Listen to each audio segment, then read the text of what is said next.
आगे बढ़ते हैं, बड़ी खबर का रुख करते हैं। सुप्रीम कोर्ट ने नोटबंदी के खिलाफ दायर याचिका के मामले में सोमवार को अहम फैसला सुनाया। सुप्रीम कोर्ट ने इससे जुड़ी सभी 58 याचिकाओं को खारिज करते हुए केंद्र सरकार के फैसले को सही ठहराया। कोर्ट ने यह भी कहा कि नोटबंदी को लेकर सरकार ने सभी नियमों का पालन किया। 6 महीने तक सरकार और आरबीआई के बीच इस मसले को लेकर बातचीत हुई और उसके बाद फैसला लिया गया। जस्टिस एस अब्दुल नज़ीर की अध्यक्षता वाली 5 जजों की पीठ ने इस मामले में फैसला सुनाया।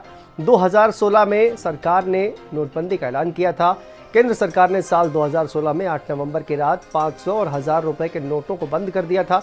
सरकार के इस ऐलान के बाद देश भर के बैंकों, एटीएम्स पर लंबी लंबी लाइनें लगी हुई थी, जिसके बाद नोटबंदी के खिलाफ कई याचिकाएं दाखिल की गई थी, जिन्हें सुप्रीम कोर्ट ने खारिज कर दिया और नोटबंदी को अब वैध करार दिया गया है।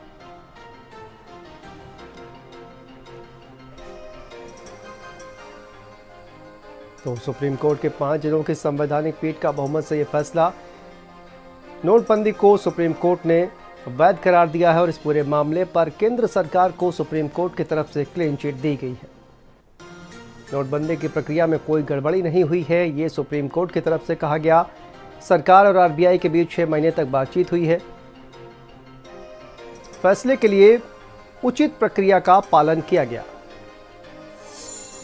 कि जो सरकार का निर्णय था डिमोनेटाइजेशन के मुतालिक, वो एक आर्थिक नीति के मुतालिक डिसीजन था और वो डिसीजन संविधान की मर्यादा के अनुकूल है, इसलिए सुप्रीम कोर्ट ने इसको वैध ठहराया है। नहीं, ये तय है कि एक बार माननीय न्यायालय ने भी एक बार फिर से उस पर मुहर लगा दी है कि इस देश की जनता को प्रधानमंत्री नरेंद्र मोदी जी के किसी भी नीति, निर्णय और नियत पर देश की जनता को कोई संदेह नहीं। उनके आदेश के बाद विपक्ष एक बार फिर अपने आप कटघरे में खड़ा हुआ है। हमेशा लोगों को गुमराह करके पॉलिटिक्स करना यह विपक्ष का काम है। क्योंकि माननीय नरेंद्र मोदी जी ने इस देश के लिए जो फैसले किए थे, आज न्यायालय ने भी उसको मुहर लगाया है और भारत की अर्थव्यवस्था को सुधारने में ये जो नोटबंदी के जो निर्णय था वो महत्वपूर्ण था। जो पैसा का कोई चलन नहीं था, उससे कोई कारोबार नहीं होता था, उसको उन्होंने एक झटके में समाप्त करके इस देश की अर्थव्यवस्था को उन्होंने सुदृढ़ करने का काम किया। विपक्ष पूरी तरीके से इसके बाद में आज मुद्दा विहीन हो गया है। विपक्ष ने जिस प्रकार से एक झूठा मुद्दा ये उठाया था